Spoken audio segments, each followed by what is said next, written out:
Now this is how you say probably. Ekatoske. Ekatoske. Okay? All right, so now you've got your yes, no, and probably. All right, so we're shifting to verbs now. This is huge. This is huge because you've spent 14 chapters basically not doing verbs. You've learned one verb so far. But we're shifting to verbs, and this next unit will focus almost solely on verbs. You're still in second or third grade. Okay, so it's still second or third grade Greek grammar. But it's just a different second or third grade skill now. Okay. Are you ready for it, is the question. Yes. Okay, rhetorical question. Ekatos, probably. You just say probably you're ready for it. You don't know, you never know what this session's going to hold, but Ekatos guy.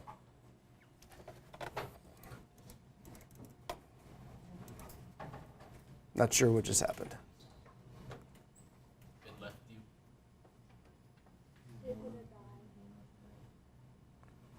Yeah, let's go ahead and take the balloon off. Yeah.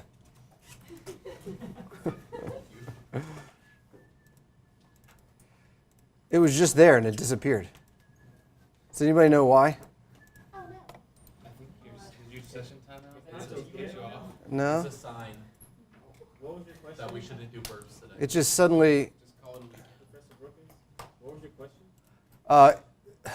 What I wanted was just there, and then in a flash, it was gone. Okay. Let's try it again.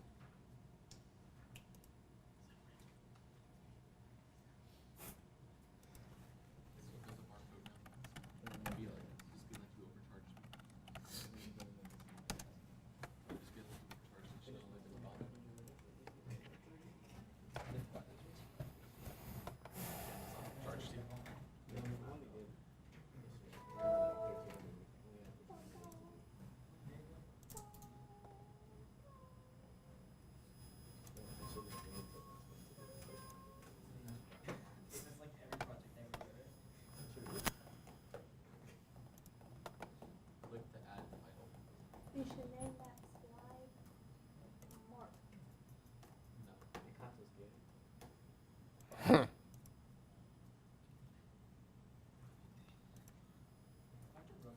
Yeah.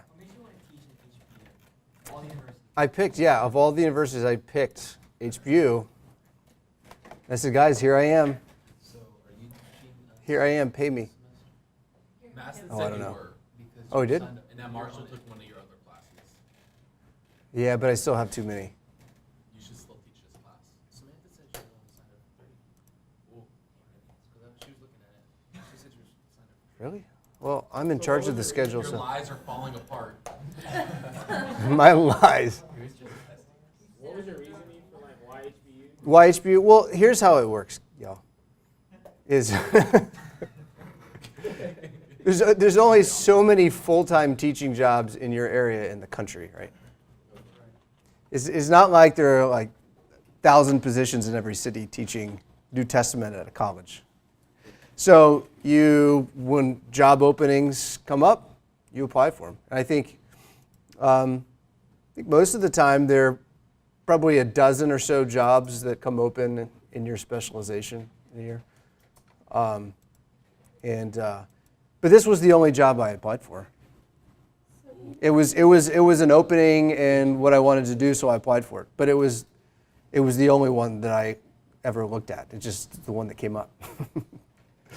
So, yeah. So I was talking to Maston and Blackwell, and we were talking about doctoral theses, and they said that yours got published by Cambridge. What did you do it over? The shortest answer is 1 Corinthians. You want to go more detail? The longer answer is it's in the library and you can check it out. What's it about? It's about what kind of wisdom has divided the church. The letter of 1 Corinthians is basically addressing divisions in the church. And there are a number of manifestations that takes. But the question is, what kind of wisdom do they think they have that has made them divisive? So I argued that it was a form of Stoic philosophy. How many pages? About 300 pages. What are you going to name that slide? What? You need a subtitle. I need a subtitle. You need a subtitle. Broken. Why don't you slide? No, you never gave us a subtitle. Okay, We don't know. here we are, Greek verbs. It's time. Goodbye nouns, goodbye pronouns. We already know you. All right, let's not forget this though. Our pillars for success. Here's the gist of it without going through all these. You got to study outside of class, right? Expected target 3 to 5 hours a week. You need to do it consistently. If you skip a week, guess how many hours you need to do it the next week? 6 to 10. And then you start to get really anxious that the floodwaters are rising and you'll drown. So this all boils down to this, the great maxim. Review every day, you get an A. Review every 3, you get a B or C, depending on your innate talent or knack for languages. Review only for tests, you get an F. Maybe not. Maybe you're a genius. But the point is, you want to review Greek, smaller study sessions more frequently, which means hopefully most days of the week. All right, so here we go with the verbs. What is a verb? It's usually an action word. It can also indicate a state of being, though, right?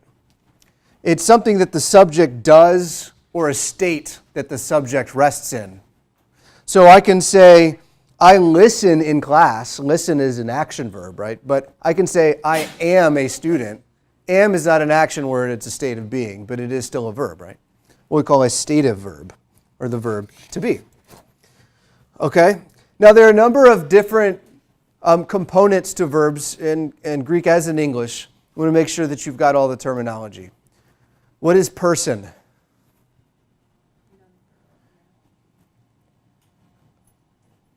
What is person? I, you, he, she, it, we, you, and they. And how many persons are there? Okay, there's 3. There's the first person, and that's the person speaking. There's the second person, that's the person spoken to. And there's the third person, that's the person or thing spoken about. What's number? It's how many, right? Singular or plural. So you have first, second, and third person singular and first, second, and third person plural.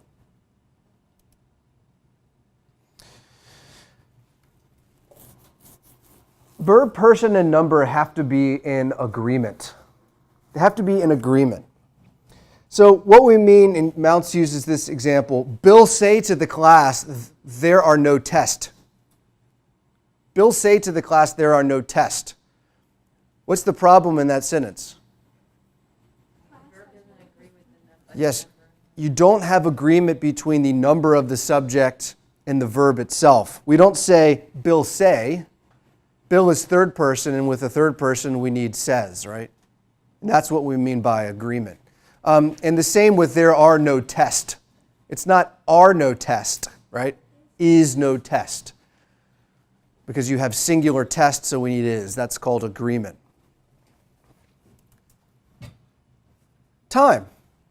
There are really traditionally 3 times. What are they? Past, present, and future. Now, there are different ways of viewing each of those times or combining those times. So in Greek, there are actually going to be more than just 3 times, but this refers fundamentally to when an action occurs. So I played soccer. We usually add ed for the past tense. I play soccer, present. I will play soccer. We add will to form the future. The term tense, as we're going to use it in this class, is not exactly the same thing as time. Tense refers to both the time of the action and the form of the word. It refers to both the time and the form of the word. And that form of the word, in addition to telling you the time, is going to tell you something else that we call aspect. You've probably never heard this word before. Okay? Aspect refers to the speaker's subjective conceptualization of the action. Speaker's subjective conceptualization of the action. So whether the action happens or is conceived as a whole, or whether the action is conceived in its unfolding or as progressive. So this is the difference, for example, between saying I teach and I am teaching, right? I teach, it's just the action conceived as a whole. I'm not telling you anything else about the structure or length of that action, right? But if I say I am teaching, what does it imply? That it's in a process, right? That it's somehow continuous. So both are present tense, but their aspect is different. Okay? Note down punctiliar and maybe look in the book to find out what that is. It might be a little much more than we need right now. What is voice when we're talking about verbs? Yeah, in English we usually say we have two voices, active and passive. So this has to do with the relationship between the subject and the verb. So in the active voice, who is doing the action? The subject. The subject does the action with the active voice. In the passive, the subject receives the action. Abby bit the sandwich. Active voice. She performs the action. Abby was bit by the sandwich. Passive voice. She is actually receiving the action. Mood. Mood. Sometimes this has been called mode. That's kind of an older word for this, mode. What do we mean by mood or mode when we talk about verbs? The relationship between the action and reality. So I heard somebody say subjunctive. That's a mood that we'll learn later on.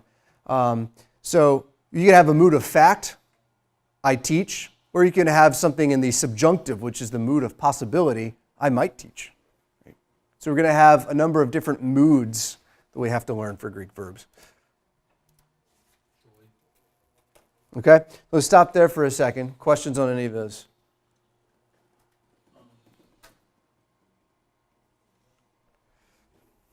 Okay.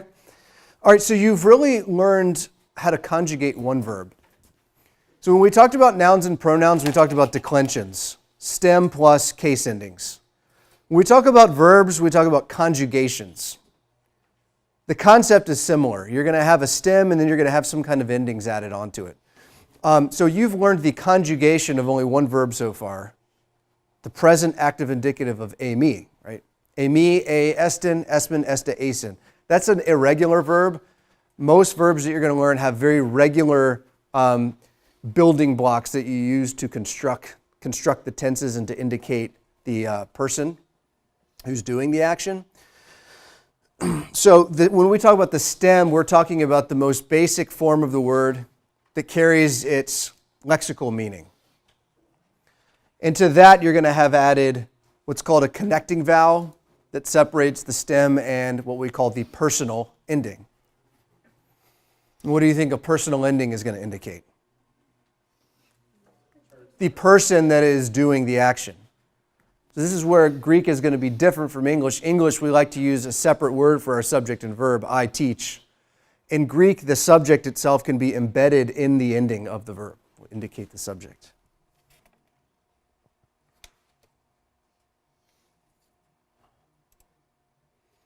Okay. And again, like with nouns, when we say lexical form, we mean the dictionary form of the verb. The dictionary form for verbs is going to be the present tense indicative mood. First person singular. That's the form under which you will find the verb in the dictionary. Usually it will also be active voice. All right, for parsing, just like with nouns, to parse, we're breaking down the word into its constituent parts. So if we take a verb, we can look at its ending and some other features, and that'll tell us 6 different things. Tense, voice, and mood. Person, number, and lexical form. The form of a verb will tell you all 6 of those things. So, TV's making people nuts lately. This is one that I've used before. I had a student one time say, tiny vehicles moving people, not luggage. And I was like, why would a vehicle be able to move people but not luggage? She says, I don't know, like if you're going on a girls' weekend and you're all packed in there and there's no room for your luggage. I'm like, okay, that works. So whatever works for you, but those are the 6 components you'll need when you parse.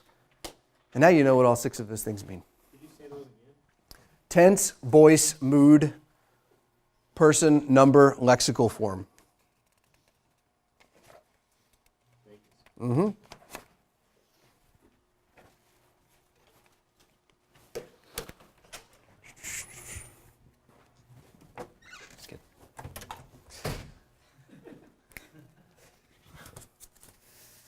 All right.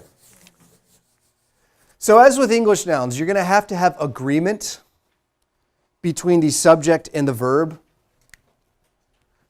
So let's just take Amy as our example for a second and the corresponding English.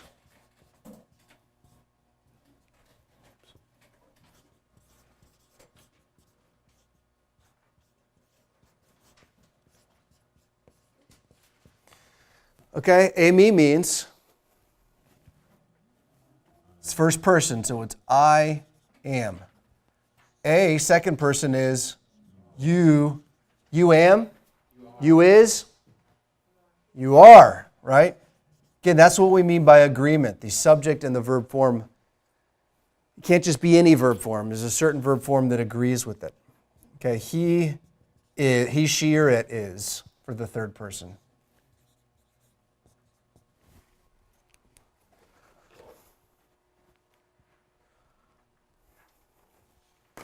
Okay, Esmond, we are who we are, right? You all are, or y'all, depending on where you're from. Asen is they are. Okay, so I am, you are, he is. That's agreement, right? Okay, now here's what's different once again in the Greek. What it takes us 2 words to say, they say in 1, right? The problem that this can lead to is a problem of redundancy or apparent redundancy. Ego means I, and you haven't had this verb yet, but this is lego means I speak. That particular ending there embeds the first person singular personal ending. So I speak, but you also have another ego. So in other words, lego means I speak. Lego means I speak. It's just redundant and silly to say I speak, unless you're stuttering, right, and you can't help it, and then we won't blame you for it. But I speak, that's just redundant and unnecessary. All this is doing is emphasizing the first person singular subject. This is the hardest thing to get past for people as they learn Greek or Latin or a language that works this way, is that because the ending already tells you the subject, sometimes you try to translate both the personal ending and the explicit subject, and then you sound redundant. You don't need the redundancy though. Make sense? Okay. So you've learned me. Now what we're going to do, I'm going to teach you a regular present tense pattern.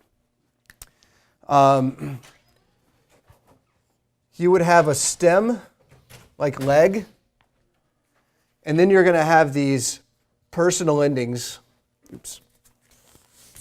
that give you the rest. Lego, legace, legay, legamen, legate, legusin. Okay, we're going to look at this more closely in the next chapter. But what I want to show you is the different parts of the word. Leg is your stem. That carries the basic meaning of the word. What you see after that is the personal ending that tells you who's doing the action, the person. Leg means speak. Omega means I. Ace means you. A means he, she, or it. Amen is we. Ete is you all. Usen is they. So this is a complete sentence. Lego. What does it mean? I speak. Leges. You speak. Lege. He, she, or it speaks. We speak. Y'all speak. They speak. And that's how it's going to work. Okay? And so there's going to be no gender and number when it comes to verbs. Lego could be I a man or I a woman or I a thing. Speak. Okay. All right, let's do a little vocabulary and then an exercise. Let's just do an exercise. Okay? Turn to page 122. This is our exegetical insight.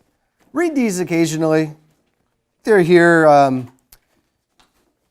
because you want to be able to use your Greek. Right? Many of you are taking Greek for practical reasons, and these exegetical insights show you just why learning Greek pays off as you read the Bible.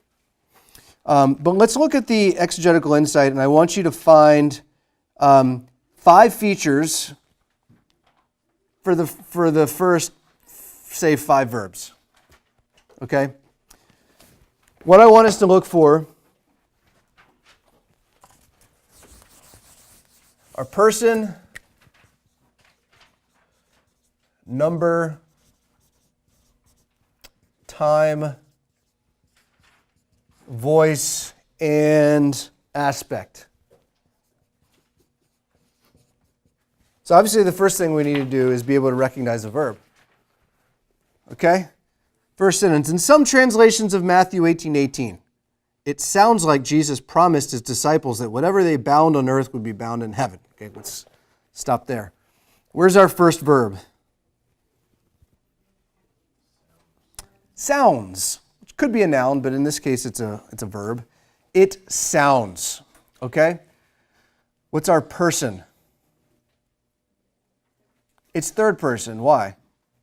The subject is it. It is the third person. The number is it sounds. It is the third person singular. Sounds is happening when? What's the time?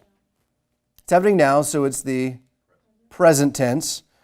The voice, is active or passive?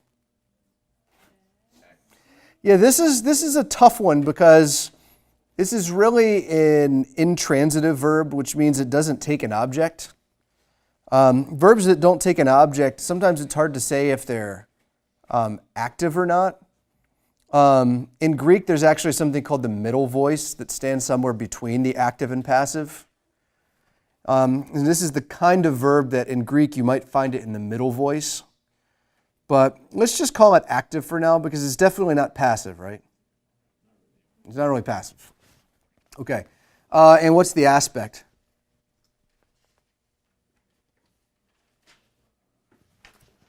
So the options are, is it completed aspect? And by completed, I don't necessarily mean it's in the past. I just mean it's referring to the fact of the action happening, not necessarily how long it continues. So is it completed, or what we call undefined aspect, or is it continuous? I think it's completed. It's just saying, when it says it sounds like, it might be saying it has the sound that, right? It's not the fact of the continuousness of the sounding. All right, let's go on. What's our next verb? Promised, yeah. Promised. What's the person? It's Jesus promised, so the person and number are third person singular, right? He. The tense is what we call past. The voice is active. The aspect is just completed. Yeah, you guys are doing well. Okay, Jesus promised his disciples that whatever they bound on earth. Bound. Person and number? Yes, because the subject is They. They bound. Third person plural. Tense or time. Past. Voice. Active. Aspect. Completed. All right, can we find a passive verb in here? Stop me when we get there. Whatever they bound on earth would be bound in heaven, and whatever they loosed on earth would be loosed in heaven. Just stop me whenever. Yes. Would be what? Would be bound. Because what's the subject of the verb bound? Yeah. Whatever would be bound. Yeah. Whatever they bound would be bound. So it's whatever would be bound. So the subject is whatever, and it would be bound. So it's the third person singular whatever is the subject. And then you have a passive verb. Okay. You got the idea. Here's another little thing I want to do on agreement. When we talk about agreement, we're talking about agreement of subject and the form of the verb, right? So not I is, but I am. And not you am, but you are. Okay? I want you to compose 3 original sentences where the subject and verb lack agreement. Compose 3 original sentences where the subject and verb lack agreement. And then we can share them with each other. Are you going to want the paper so we can do it on our notes? You can just do it in your notes. The subject and verb lack agreement. Mm-hmm. Take about 90 seconds.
All right. I'll go first. You tell me what the problem is. I is good at English. I is good at English. I am good at English. All right? He hate me. Yeah, he hates me. And I goes to the store. I don't know why I like that one so much. I goes to the store. Should be I go to the store. Okay, so there's what we mean by lack of agreement. All right, who wants to share one? Just one? Yeah. Tim am mean. Tim am mean. Are you talking about me? Could be. Why you gotta be so mean? Yeah. Dr. Brookins are a great professor. Oh. Now there might be a lack of agreement between you and your comrades. Yeah, Rachel. Forget it, Philip. No. You is such a pickle. Oh, that is about me. I've been described as a pickle before. By who? No, I don't know. Pickle I've Tim. never heard anyone else describe people as pickles before, though. Well, maybe it was a dream. I don't know. So why would you call somebody a pickle? Because it's like this word that I say out of irritation. So if I call someone a pickle, it's because I'm irritated with them. You don't like pickles. I actually do like pickles. Well, I just don't get it. All right, Philip. Oh, I was pointing there. Oh yeah, but just a minute ago I thought you had I mean, which one? your best one. I actually had a Dr. Brookins Armenian one, but he took it. So. That was you actually had the same thing. Yeah, I guess we had the same thing. Must be true. Take it as a sign. Okay. You want Lamarcus to go? I put I eats fish. I eats fish. It's like I goes to the store. It's just that's a good one. I love the really short ones. Like, there's Yeah. funnier ones. I eats. Okay, there you go. It'd be like a good T-shirt. I goes to the store. I goes to the store, yeah. I goes to school. All right, so no vocab in this chapter. No workbook on this chapter. So that means no quiz. No quiz. Well, you gotta come ready for a quiz. We might do a matching quiz on terms. All these terms that you just learned. Yeah. So, okay, chapter 15 quiz and pre-read chapter 16. We're moving on, which means I'm gonna have to revise the syllabus a little bit. There's no reason to spend another day on this chapter. That's the whole thing. So what would that? What would that change? We're just gonna move ahead one day faster. Does that move like the test up or anything?